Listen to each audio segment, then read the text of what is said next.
Hello बच्चों, कैसे हो? सब एकदम टकाटक। ये वीडियो मैं 21 डेज के जो लॉकडाउन चल रहा है इंडिया में उसमें शूट कर रहा हूँ। और मैं बिल्कुल मानता हूँ कि आप लोग भी अपने घर में ही होंगे, क्योंकि उसके अलावा कोई और ऑप्शन है नहीं है। बाहर निकलोगे तो पुलिस वाले आप लोगों की सेवा में तत्पर खड़े हुए हैं। इसलिए घर से बाहर मत जाइए, अपने घर में रहिए। Well, in this video I am going to talk about conductance of electrolytic solution. कोई भी इलेक्ट्रोलिटिक सॉल्यूशन होता है, उसके कंडक्टेंस का क्या मतलब होता है। पहले मेरे पास में दो वर्ड हैं। हाँ, मैजिक वर्ड नहीं है, सिर्फ दो वर्ड हैं। एक कंडक्टेंस, दूसरा रेसिस्टेंस। रेसिस्टेंस के बारे में आप लोग फिजिक्स में बहुत अच्छे से पढ़ते हो, 10th में भी पढ़ते हो, 12th में भी पढ़ते हो।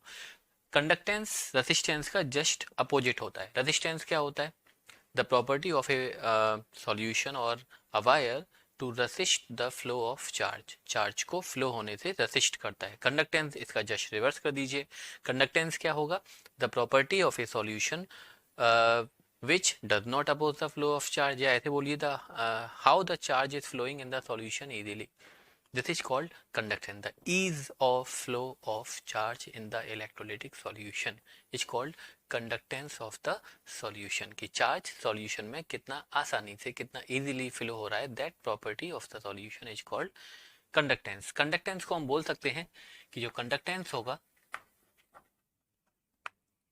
वो resistance का क्या होना चाहिए? रेसिप्रोकल होना चाहिए। अगर रेसिस्टेंस ज्यादा होगा तो कंडक्टेंस कम होगा, रेसिस्टेंस कम होगा तो कंडक्टेंस ज्यादा होगा। राइट। कंडक्टेंस के लिए चलिए सी यूज कर लेते हैं। किसी किसी बुक में कंडक्टेंस के लिए जी यूज किया हुआ है, हम सी यूज कर रहे हैं। राइट।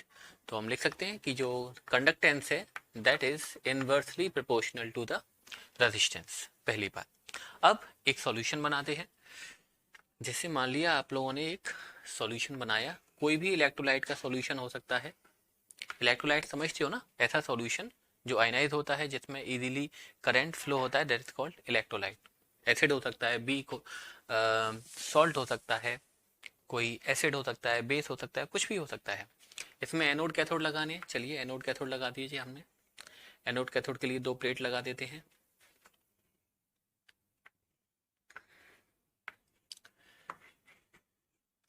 इसको बैटरी के पॉजिटिव टर्मिनल से कनेक्ट कर दिया और इसको बैटरी के नेगेटिव टर्मिनल से कनेक्ट कर दिया। अब इसमें डालना है कोई सॉल्यूशन, तो कोई भी एक इलेक्ट्रोलाइट डाल दीजिए। राइट। ये कोई इलेक्ट्रोलाइट सॉल्यूशन फिल कर दिया हमने। अब इस सॉल्यूशन का जो कंडक्टेंस है वो कौन कौन से ऐसे फैक्टर हैं जिन पे डिपेंड करेगा। तो कंडक्टेंस दो फैक्टर पे डिपेंड करता है। सबसे पहला, conductance directly proportional to the area of the plate. ये जो प्लेट है इनका एरिया कितना है। अब आप सोचोगे, देखो जैसे मान लिया हमने NaCl का सॉल्यूशन लिया, तो Na प्लस आयन है और Cl माइनस आयन है। बहुत सारे Na होंगे, बहुत सारे Cl होंगे। इन NaCl को कहाँ जाना है? Na को भाई नेगेटिव टर्मिनल की तरफ जाना है, Cl को पॉजिटिव टर्मिनल की तरफ जाना है। ठीक है। अब ये इलेक्ट्रोड जितना ज्यादा बड़ा होगा, Na को पहुंचने में उतनी ही आसानी होगी। और ये इलेक्ट्रोड का एरिया जितना कम होगा, Na को पहुंचने में उतनी ही दिक्कत होगी। जैसे आप लोग जब मेले में जाते हो, वो बलून को शूट करने वाला गेम खेलते हो, हम आपसे कहें कि इस पॉइंट पर आप एक अपनी बंदूक से निशाना लगाइए, तो इस पॉइंट पे निशाना लगाना बहुत मुश्किल होगा, क्योंकि बहुत छोटा सा पॉइंट है। और वहीं पर हम कहें कि भाई ये इतना बड़ा सा एक सर्किल है, अब इस सर्किल पर निशाना लगाइए, तो बहुत आसान होगा। तो वही बात है, जितना कम एरिया रहेगा आयंस को पहुंचने में उतनी ही दिक्कत रहेगी, मींस कंडक्टेंस कम रहेगा। जितना ज्यादा एरिया रहेगा आयंस को पहुंचने में उतनी आसानी होगी, तो कंडक्टेंस ज्यादा रहेगा। That's why I can say conductance of the solution is directly proportional to the area of the electrode. Okay. Second thing, this is equation number 1. Conductance is indirectly proportional to the distance between the electrode. ये जो electrode है इनके बीच का जो distance है, मान लीजिए आपने L है, तो इन डिस्टेंस के इनडायरेक्टली प्रोपोर्शनल है। अब सर इसको कैसे एक्सप्लेन करें, इनडायरेक्टली प्रोपोर्शनल क्यों है? तो सोचो, जब आयन सॉल्यूशन में चल रहे हैं तो आपस में टकराएंगे भी। भाई एक आयन तो है नहीं है ना, मिलियन बिलियन आयन्स होते हैं, आपस में टकराएंगे तो फिर रेसिस्टेंस बढ़ेगा। अब अगर ये डिस्टेंस जितनी ज्यादा कम होगी, जितनी ज्यादा कम होगी आयन उतनी ही आसानी से इलेक्ट्रोड पर पहुंच जाएगा। डिस्टेंस को जितना ज्यादा बढ़ाओगे तो फिर कोलिजन आयंस के बीच में ज्यादा होगा, कोलिजन ज्यादा होगा तो क्या होगा, रेजिस्टेंस बढ़ेगा, कंडक्टेंस कम होगा। मीन जितनी कम डिस्टेंस है उतनी आसानी से आयन इलेक्ट्रोड पर पहुंच जाएगा, जितनी ज्यादा डिस्टेंस होगी उतना दिक्कत होगी। That's why we can say conductance is indirectly proportional to the length between the electrode. Okay, when we combine these two equation we will get conductance is directly proportional to the area of the electrode and indirectly proportional to the distance between the electrode.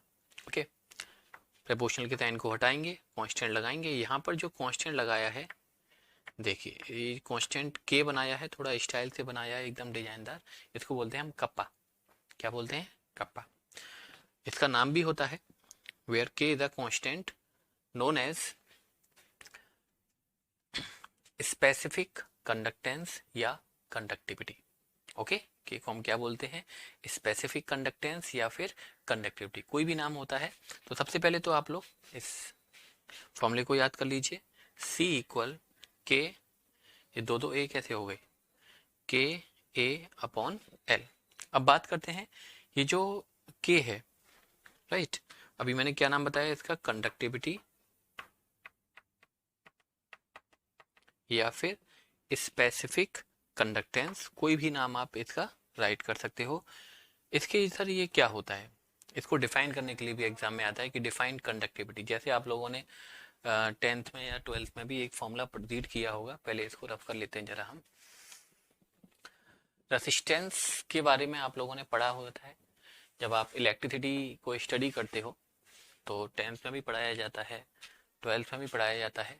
Resistance is rho L upon A. तो ये जो रो होता है वो क्या होता है, resistivity. ठीक है, रो क्या होता है, रेसिस्टिविटी। सिमिलरली यहाँ पर के क्या है, कंडक्टिविटी। रेसिस्टिविटी और कंडक्टिविटी एक दूसरे के रेसिप्रोकल होंगे। आप ये भी लिख सकते हो कि जो के है वो रेसिस्टिविटी का इनवर्स होगा। ठीक है, तो अगर आपने कोई ऐसा सॉल्यूशन बनाया हुआ है जिनके जो इलेक्ट्रोड हैं उसका एरिया 1 सेंटीमीटर है, ठीक है, कितना है, 1 सेंटीमीटर। जैसे आप लोग एक क्यूब बनाए, ठीक है, क्यूब बनाया और हमने ऐसा क्यूब बनाया जिसकी साइड 1 सेंटीमीटर की है। ठीक है, इसकी जो साइड है वो कितनी है, 1 सेंटीमीटर। अब जरा इसको हमें मॉडिफाई भी करना पड़ेगा, इसको भी ज्वाइन करना पड़ेगा। मॉडिफाई करने के लिए थोड़ा सा इसको, ये बीच वाली जो साइड है उनको हमको हटाना पड़ेगा। ठीक है, हो गया मॉडिफाई। ये एक प्लेट हो गई जिसको हम एनोड या कैथोड कुछ भी कह सकते हैं, और ये हो गई दूसरी प्लेट। ठीक है, अब इनके बीच की जो डिस्टेंस है वो कितनी है, हमने बताया अभी 1 सेंटीमीटर है। ये सभी 1 है, तो इलेक्ट्रोड का जो एरिया होगा एक प्लेट का वो कितना होगा, 1 सेंटीमीटर स्क्वायर होगा। तो हम लिख सकते हैं if A equal 1 centimetre square means area of the electrode is 1 centimetre square and distance between the electrode is 1 centimetre. Electrode के बीच का जो डिस्टेंस है वो भी कितना है, 1 सेंटीमीटर है।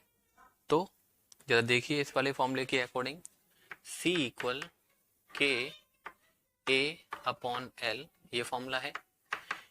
तो C इक्वल कितना हो गया, के, क्योंकि एरिया भी 1 सेंटीमीटर स्क्वायर है and distance between the electrode is also 1 centimetre. That's why I can say conductivity और स्पेसिफिक कंडक्टेंस और conductivity is equal to conductance of a solution. Okay, please be carefully.